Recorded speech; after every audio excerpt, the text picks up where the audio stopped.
thunder of jets in an open sky, a streak of gray, and a cheerful... A loop, a whirl, and a vertical climb, and once again you'll know it's time for the adventures of Rocky and Bullwinkle and friends. Starring that supersonic speedster, Rocket J. Squirrel, with his pal Bullwinkle the Moose, and a host of others. Hurry, Bullwinkle! The show's about to start! I'm coming as fast as I can. Wave to the people! Yay! Now what are you doing? Signing autographs. Let's see. John Smith.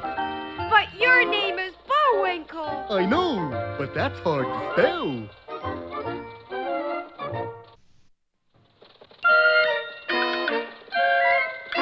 We're gonna have a lot of fun. Come on and join us. Sure, there's always room for one more.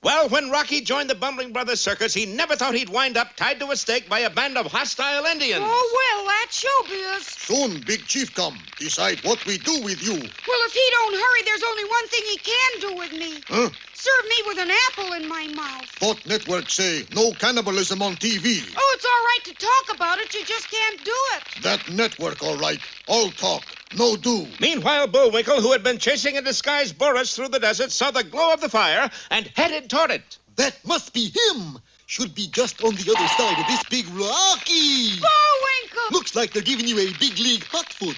Squirrel waiting for Big Chief to get here. Well, I'll go see if I can find him. Oop. You wait too. Well, if you insist. But our boys didn't have to wait long. It's him, Big Chief, skunk who walk like man. You Sarret. How? And like that? Blackbird capture squirrel, like you say. Moose just ad lib. Hey, what's all this about, Rock? I told you I knew why it kept raining on our circus. Yeah? Why? Because those Indians are rain dancers is why. And that big chief fella's been following our circus, doing rain dances every time we wanted to put on a show. And now we're going to make big sacrifice to Great Spirit. Toasted moose. And the Indians set fire to the branches underneath Bullwinkle. Now we have big celebration. It looks bad, Bullwinkle. Oh, what the ding-dong, Rock. No use spoiling the party. Live it up, I say. Hey, fellers. A celebration like this just don't happen every day. You crazy, Bullwinkle. So let's have a ball. Come on, chillin'. Everybody dance. And hauling out his trusty hummercomb, Bullwinkle struck up a lively tune. Immediately, the Indians began a wild dance. Oh, poor Bullwinkle. He's crazy with the heat. It certainly seemed so, but the musical moose went on playing as the flames leaped higher and higher. And then suddenly... Bullwinkle, it's raining. Of course. These Indians are rain dancers, aren't they? Hey, that's right. And I figure by now, they got a good cloud burst whipped up.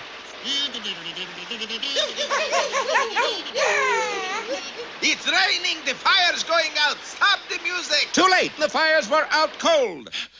You plenty hep moose. Blow crazy comb. Thanks a lot. We gonna miss you. Miss us? Sure. Big Chief say sacrifice. He mean sacrifice. You Sarret, sport. That voice. Where have I heard that voice? Maybe he's that Kimosabe feller. No, he'd have a masked rider with him. You mean like me, darling? Great gobs of goo rock. It's him or her. Okay, boys, ready with the bow and arrows. They're gonna arrow size us, Rock. What can we do? Nothing. How come? Because the masked rider and the faithful Indian friend are always on the side of law and order. You mean... I don't know how it happened, Bullwinkle, but we must be the bad guys. Funny, we're not wearing black hats. And Boris's band of Indian archers drew a bead on our two heroes. Don't miss our next arrowing episode of... That's a good one. Come on. It's the end of the episode. Oh, boy. The next episode is Flaming Arrows. Or Bullwinkle meets his match. Harrowing episode.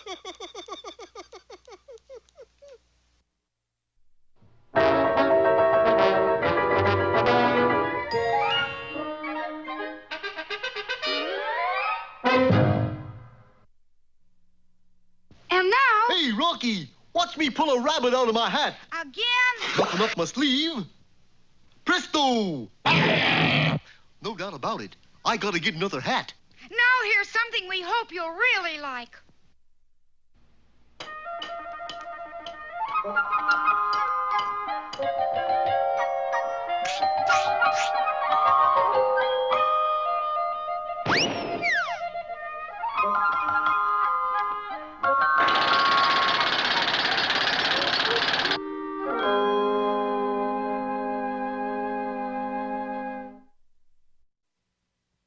Enjoy your lunch, son? Oh, hi, Pop.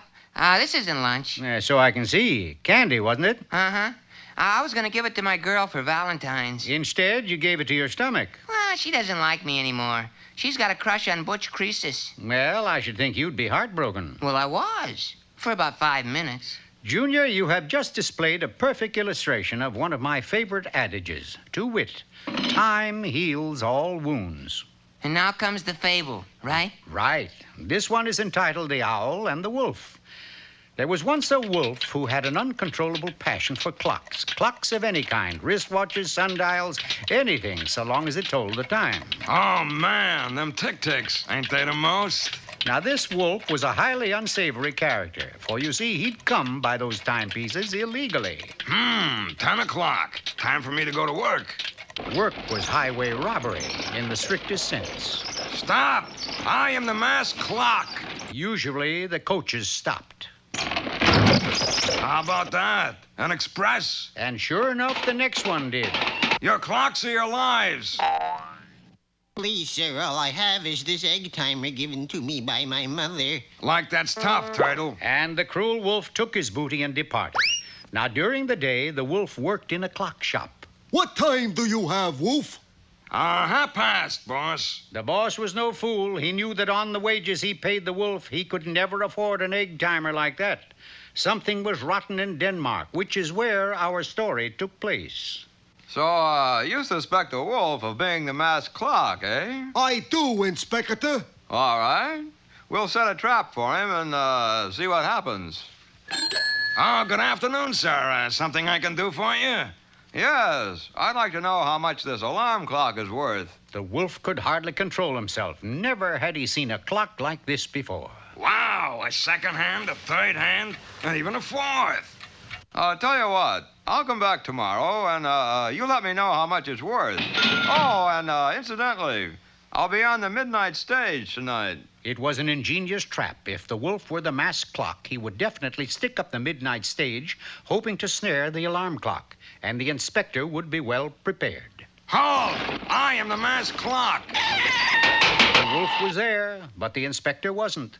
For the midnight stage he had referred to was the stage of the Midnight Theater, where he was appearing as a juggler. The following morning... Oh, good morning, sir. I missed you last night. I mean, you're looking well. About this alarm clock, Wolf, how much is it worth? I can't tell you now, but I will tonight. I'll meet you on the midnight stage. You guessed it. The inspector took the ride while the wolf juggled. Look, Wolf, we can't seem to get together, can we? It has been difficult. Suddenly, out of nowhere, a masked bear appeared. Pause up! I am the masked watch. Clock. Yeah. Oh, no, you're not. I am the masked watch. Clock. Before the inspector knew what was happening, the bear grabbed the coveted alarm clock and ran off. Quick! We must stop him, the dirty thief. You stop him. I got a juggle. Matinee today. The wolf bought a ticket on the first stage leaving town. Strangely enough, so did his boss. Why aren't you minding the store, Wolf? I'm on the trail of the masked watch, that's why. Masked clock, you mean? Oh. The stage rattled on over the countryside, that is, until it reached a certain obstacle. It's the inspector. Everybody out. Okay? One of you is a masked clock. Which is it? Not I, sir. Nor I. Don't give me that.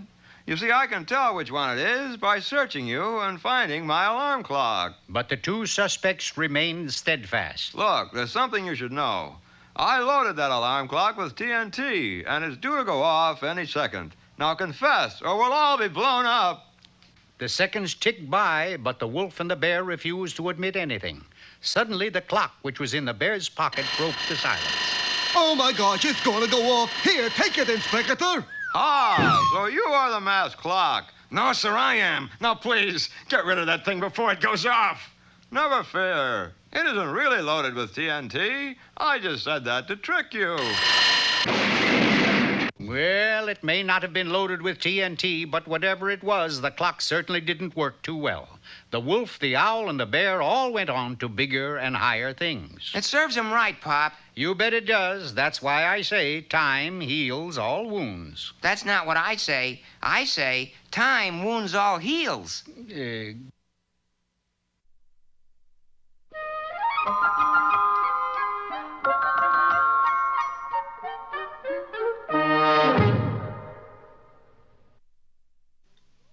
Ready, Rock?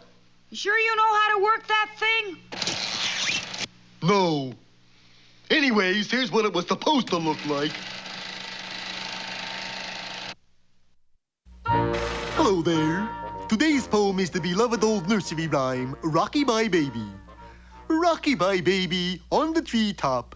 When the wind blows, the cradle will rock. When the bough breaks... Hold it! Hold it! You out of your mind, Moose? No more than usual, GJ. All right, get that cradle down here. But, GJ... Look, this is a family show. No babies stuck in trees. No. We'd have the Baby Protection League on our necks in a minute. Well, it's just a doll, really. Who writes this stuff anyway? Mother Goose. Hello? Give me continuity. CP? We got a woman named Goose on the payroll. Uh-huh. Get rid of her. Yeah, the gander's gotta go too. But the poem... Sorry, too much violence. But I like violence. You like violence? You mean you like explosions? Trees falling? People being hit in the head?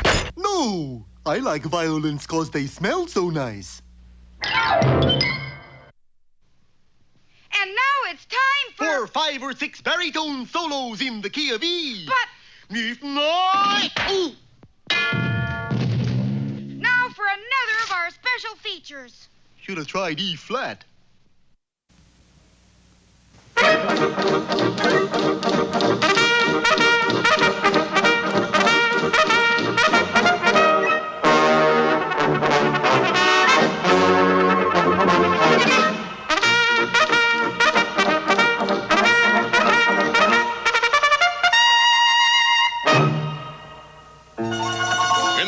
Region of Canada at the close of the 19th century, the Royal Canadian Mounted Police held fast to their tradition of we always get our man.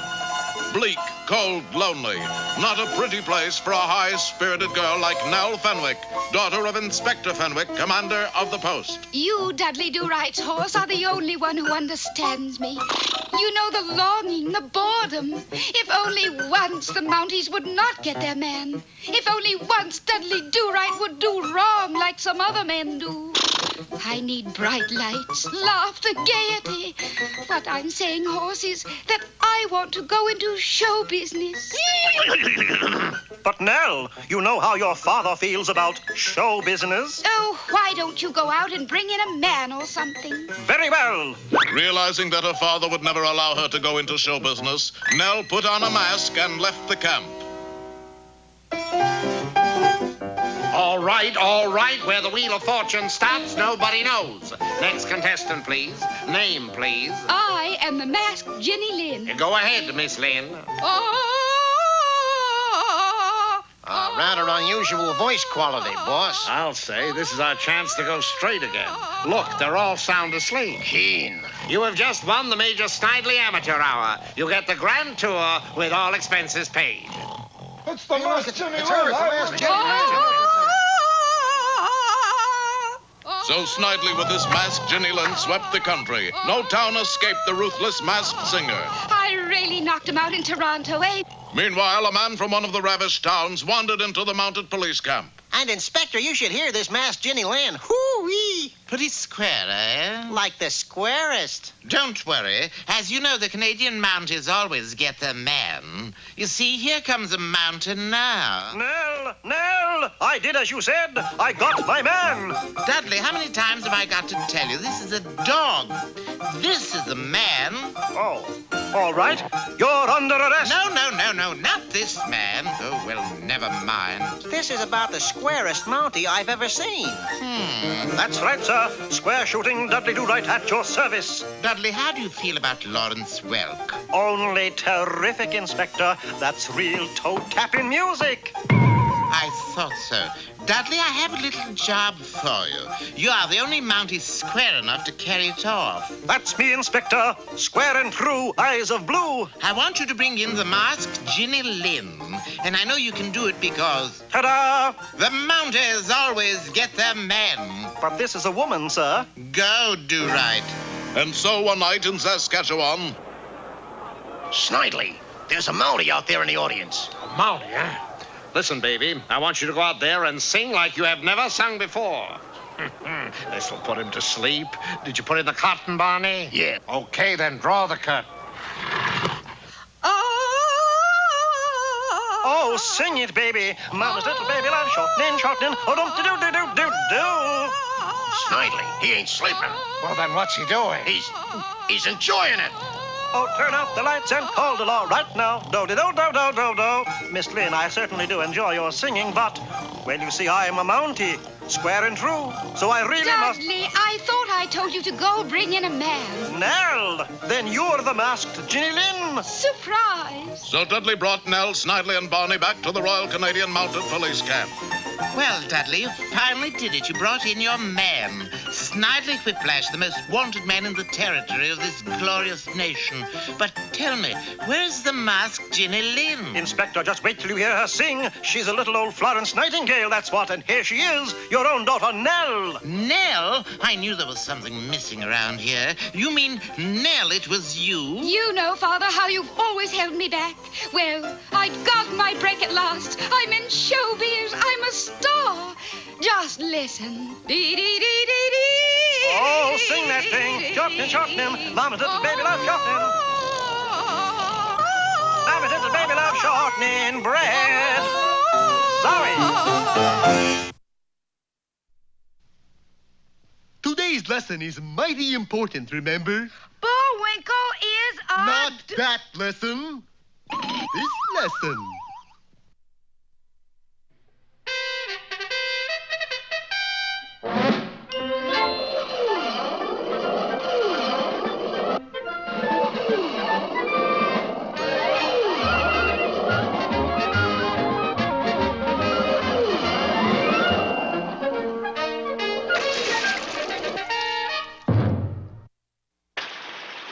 Well, Rocky and Bullwinkle finally found out why it kept raining on their circus, all right. It seems they were the victims of an Indian rain dance tribe, headed by Chief Skunk, who walks like a man. Or as we know him, but is bad enough. But the information seems to have done them little, if any good, for in our last episode they were tied to stakes while the Indians prepared to use them for archery practice. This seemed like pretty chicken thing to do, Chief. You kidding? I got orders straight from Great Spirit himself. Oh, what reason he give for knocking off moose and squirrel? No reason, it's just policy. That figure. Well, unless Great Spirit gives sign, it all up with those two. But at that instant, there was a rumbling roar, and the ground suddenly began to shake under their feet. Hokey smoke, Bullwinkle. Great Spirit angry, Chief. It feels like an earthquake. Looks like one, too. Maybe we not supposed to harm moose and squirrel. Don't be silly. Look, I'll do it myself. And Boris loosed a flight of arrows at our friends, but he was jittering so much, and so were they, that every one of them missed. They got charmed lives. Charmed lives nothing. They just locked in again. Luck had little to do with it, for that earthquake wasn't an earthquake at all. That's sure a lovely sound. It was really the thunder of a herd of circus elephants dashing to the rescue, directed by Hugo and Igo Bumbling. I love the pattern of tiny feet. We are coming, boys. Yeah, hang on. Don't worry, we're not going anywhere. And the elephants thundered through the camp, scattering Indians in every direction. In a trice, our friends were free again. But I wonder whatever happened to the masked rider and his Indian friend. Ayo, Jumbo, away! Well, I guess that solves our rain problem, Mr. Bumbling. Yeah, as soon as we arrange room for these Indians to stay in. Oh, that'll be easy. If we want a room for an Indian, We just make a reservation. Ho, ho, ho. Oh, you know that joke? We know all Indian jokes. Who you think write Indian joke? Indian comedians? Sure. You never hear of Bob Hopi? Redskin Skelton. Phil Silver Hill? Yeah, come to think of it, I'm part Indian myself. You Indian? You never hear of Sitting Bullwinkle? Good show. Well, that did it. The tribe agreed not to bother the circus anymore, and Rocky and Bullwinkle were made honorary Indian chiefs. Now there's something you not see every day, Chauncey. What that, Edgar? Indian chief with bushy tail. Oh, that not so strange, Edgar. Look next to him. What? Moose with feathers. Ugh. Well, it looked like happy days for the Bumbling brothers' Big Top, but it wasn't clear sailing yet. For only a few days later, Rocky was called into the office wagon of Hugo and Igo Bumbling. What is it, Mr. Bumbling and Mr. Bumbling? Rocky, you've been in charge of the elephants all season? Ain't? Sure. And you've been working for peanuts? Right? Well, if it's good enough for the elephants, it's good enough for me. Rocky, we got something to say to you. Oh, no, I don't want a raise. You wouldn't get it. Rocky, you're fired. Fired? Our Rocky? Preempted, yes. Cancelled, maybe, but fired, never. Except this one. That's impossible. Be sure to see our next indignant episode. It's in the bag, or Rocky gets the sack.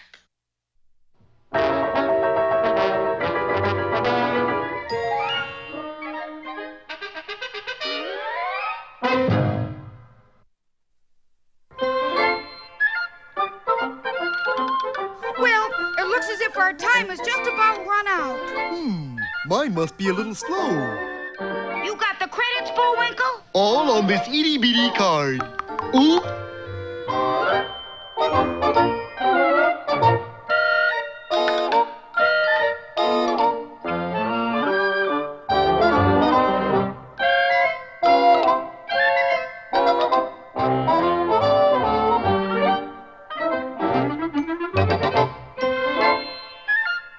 We're late again, Bullwinkle. Right. Bye now. See you next time.